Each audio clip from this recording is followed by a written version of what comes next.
இதை கேட்டுட்டு போற போது அம்மாட்ட போய் சொன்னாலாம் பட்டாபிஷேகம்னு.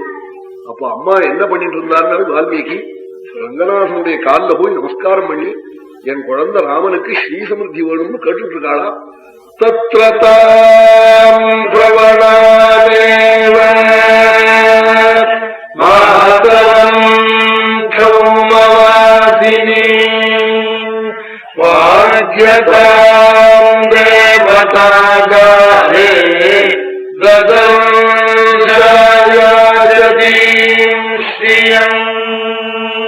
தத்ரதாம் பிரவணாமேவ குனிஞ்சி தலையை கொண்டு போய் ரங்கநாதனுடைய சரணத்துல வச்சு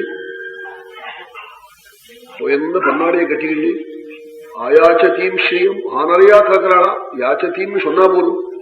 ஆயாச்சதீம் ஆசமந்தாத்து யாச்சதீம் வானரையா என் குழந்தை ராமன் நன்னா இருக்கணும் நன்னா இருக்கணும்னு காலில் கொண்டு போய் தலையை வச்சு கேட்கிறாளா. இதை பார்த்தாள் சுவாமி கண் கலங்கி விட்டாளா. ஆஹாஹா, இப்படி நான் இல்லாத போதெல்லாம் காலை கொண்டு போய் தலையை கொண்டு போய் சுவாமி காலில் வச்சுட்டு வேண்டாளே, இப்படி எத்தனை தடவை வேண்டியிருப்படோ. அவ தலையை கொண்டு போய் அந்த சரணத்துல வச்சதுக்கு நான் என்ன பத பண்ண போறேன்னு கலங்கினாளா. அப்படி சரணத்துல கொண்டு போய் தலையை வச்சுவிட்டு கண்ணை மூடின்னு தியானம் பண்றாளா. எப்படி தியானம் பண்றாருன்னார் வால்மீகி. பிராணாயாமேன புருஷம்